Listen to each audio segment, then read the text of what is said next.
जय जय श्री राधे। आइए आज हम चर्चा करते हैं 16 संस्कार के अंतर्गत आने वाले उस संस्कार की जो 8वें नंबर पे आता है, जिसका नाम है चूड़ाकरण संस्कार। चूड़ाकरण क्या है? ये मुंडन को ही चूड़ाकरण कहा गया है। और चूड़ाकरण क्यों किया जाता है?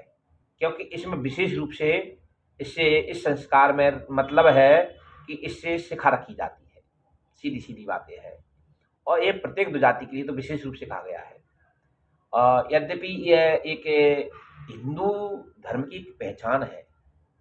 जिस प्रकार से एक हमारे देश के ध्वज है, जिस प्रकार से एक पार्टी का ध्वज है, उससे पता चलता है अमुक पार्टी का है, अमुक देश का है। इसी प्रकार से पता चलता है ये हिंदू है। तो इसके लिए कहा गया है कि चूड़ाकरण द्विजातीनां सर्वेषामेव धर्मतः प्रथमे विदे तृतीये वा कर्तव्यम श्रुति चोदनात्। कहते हैं उसके लिए कि प्रत्येक द्विजाति को यह शिखा अवश्य रखनी चाहिए। और इसको कब करना चाहिए? संस्कार को प्रथमे विदे, अथवा प्रथम वर्ष के भीतर अथवा तृतीय वर्ष में जाकर के, दूसरे वर्ष में नहीं करना चाहिए। और तीसरे, पांचवें, सातवें, नौवें उन वर्ष के लिए कहा गया है।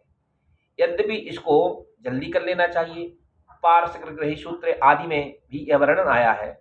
और वहाँ आपके नारद जी का वचन है, याज्ञवल्क्य जी का है, और आपके बृहस्पति आदि का वचन है, आश्लायन आदि का वचन है।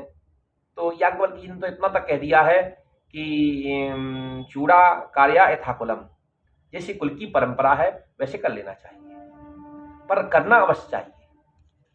अब क्यों करना चाहिए? अब कई लोग क्या है, चोटी तो रख लेते हैं पर ग्रंथि नहीं लगाते हैं उसमें। तो हम पूजा पाठ करते हैं तो हमको ग्रंथि भी अवश्य लगाना चाहिए। चोटी खुली नहीं रहना चाहिए। कहते हैं सदोपवीतना भाव्यम, सदा यज्ञोपवीत धारण करके और सदा वद्ध सिके नीचा, सदा शिखा बंधन करके ही हमको पूजा पाठ आदि करना चाहिए। और अगर शिखा बंदी नहीं है तो यज्ञोपवीत धारण नहीं किया है तब विशिको व्युपवीतश्च यत् करोति न तत्कृतम। तो इसलिए अगर हम बगैर यज्ञोपवीत के, बगैर शिखा बंधन किए हुए अगर कार्य करेंगे तो उसका कोई हमको फल नहीं मिलेगा। शास्त्र में वर्णन है, स्नाने, दाने, जपे, होमे, स्वाध्याय, देवतार्चने। जितने भी हम एक कार्य करें ना, देवताओं का पूजन करें, अर्चन करें, स्वाध्याय करें, यदि पढ़ने के लिए भी कहा गया है ना। तो स्नाने, दाने, जपे, होमे, संध्यायाम, देवतार्चने। कहीं स्वाध्याय शब्द भी आया, कहीं संध्यायाम अपने नित्य कर्म भी आया है। और कहें शिखा ग्रंथिम सदा कुर्यात्, सदा शिखा ग्रंथि बंधन करके ही हमको यह कार्य करना चाहिए। तो उसके लिए क्यों करना चाहिए? इसका भी एक रीजन है। इससे हमारे आयु की वृद्धि, तेज की वृद्धि, बल की वृद्धि, ज्ञान की वृद्धि, आरोग्यता की वृद्धि, सबकी वृद्धि होती है। एक मंत्र है, चिद्रूपेण महामाये दिव्य तेज समन्विते, दिव्य तेज की प्राप्ति होती है। तिष्ठ देवी शिखा मध्य तेजो वृद्धि कुरुष्वमे। क्योंकि सूर्य के द्वारा जो प्रकाश आता है, उस किरणों के द्वारा वो सीधी शिखा में आता है। और उस शिखा को बंधन करके रखना चाहिए। इसी प्रकार से कहा गया है कि जो इस शिखा के पास में ब्रह्मरंध्र होता है हमारा, है ना, ब्रह्मरंध्र। अब इसके लिए क्यों कहा गया है शिखा के लिए? क्योंकि शिखा में बाल रहेंगे ना, तो यहाँ ये मर्म स्थान होता है, बहुत ही कोमल होता है, बहुत ही नाजुक होता है। और यहाँ चोट लगने से व्यक्ति ऑन स्पॉट खत्म भी हो जाता है। इसलिए हमारे भारत सरकार ने उसके लिए हेलमेट की व्यवस्था चलाई है। ये हेलमेट लगा के चलिए साहब। क्यों? इसके लिए वैज्ञानिकों ने भी माना है। वैज्ञानिकों ने कह दिया है कि एक आपके पिट्यूटरी एक नाम की ग्रंथि होती है, और उसमें चोट लगने से व्यक्ति ऑन स्पॉट खत्म हो जाता है, पिट्यूटरी। इसलिए उन्होंने कहा है कि हमको हमेशा हेलमेट लगा के चलना चाहिए।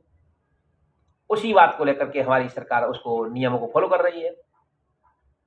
तो व्यक्ति किसी प्रकार से अपनी रक्षा तो करेगा। इसके लिए देखिए, ये केवल इतना ही नहीं, हमारे सुश्रुत संहिता आदि में वर्णन आया है इसके लिए। कहते हैं मस्तकाभ्यंतर रोपरिष्टात् शिरा संधि सन्निपातो रोमावर्तो अदपति तत्रापि सद्या एव मरणम। अगर वहां रोमावर्त नहीं है, मतलब ग्रंथि नहीं है शिखा की, और उसमें चोट लग गई, क्योंकि कुछ तो बाल झेल लेते हैं ना, तो बालों से रक्षा होती है। वहां ग्रंथि में चोट लगने से व्यक्ति सद्या एव मरणम, अति शीघ्र ही ऑन स्पॉट खत्म हो जाता है ना, अति शीघ्र मरण हो जाता है उसका। इसीलिए हमको हेलमेट लगा के चलना चाहिए। अब देखिए, इसका ग्रंथि के लिए क्यों कह दिया गया है कि शिखा क्यों रखना चाहिए? शिखा को एक कारण तो यह है, दूसरा कारण और बता देते हैं आपको, कि जो गर्भ से जो बाल आते हैं ना, वो झड़ते रहते हैं। एकदम घने बाल नहीं होते हैं बालक के, वो बिखरे से हुए बाल होते हैं, बेगरे बेगरे। तो इसलिए उन मुंडन करा करके, मुंडन कराने के उपरांत एक तो बालक के जो गर्भ से बाल आए थे अशुद्ध बाल हैं, वो शुद्ध हो जाते हैं। अब जहां भी जिसका नियम है अपने देवता कुल देवता पे जाके कराए, जहां जिसने बोला है तिरुपति बालाजी में जाके कराए, अथवा अपने घर में ही उसको 1 वर्ष से अथवा तीसरे वर्ष में उसको करा देना चाहिए। तो क्यों? उसमें जो बालों को जब मुंडन कराते हैं, वहां के लिए कहा गया है कि मुंडन कराने के बाद में हमको वहां दही माखन आदि अथवा दूध की मलाई लगानी चाहिए। उसके उसके छिद्र जो है ना, जो अपन उसको मुंडन कराते हैं, उसकी मजबूती होती है और वो छिद्र खुल जाते हैं उसके। तो प्रथम बार मुंडन होता है तो जलन भी होती है, उससे शांति भी मिलती है। अब इतना ही नहीं, चरक संहिता आदि में वर्णन आया है इसके लिए। बताया गया है कि केश नख आदि काटने से शरीर पुष्ट होता है और शक्ति में वृद्धि होती है, आयु की वृद्धि होती है, और हमारे जो जो पापात्मक जो जो मतलब गर्भ के जो बाल हैं उनकी भी वृद्धि होती है, और इससे सौंदर्य की वृद्धि होती है ना। इसके लिए कह दिया है, देखिए चरक संहिता में क्या कह रहे हैं, पौष्टिकम वृषमायुष्य, पौष्टिकम वृषमायुष्यम शुचि रूप विराजनम केशस्व नखादीनाम कल्पनम संप्रसादनम।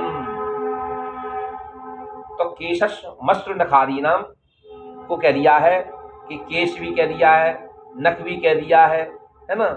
तो इसलिए इससे तेज की वृद्धि होती है, ज्ञान की वृद्धि होती है, सौंदर्य की वृद्धि होती है, बल की वृद्धि होती है, सभी चीज़ों की वृद्धि होती है, और हमारे शरीर की भी शुद्धि होती है। ऐसी ज्ञान की चर्चा से जुड़े रहें और ऐसे ही वीडियो को ज़्यादा से ज़्यादा शेयर करें, लाइक करें, कमेंट करें, या स्वयं भी लाभान्वित हो और दूसरों को भी लाभान्वित करते रहें। जय जय श्री राधे, जय जय श्री राधे।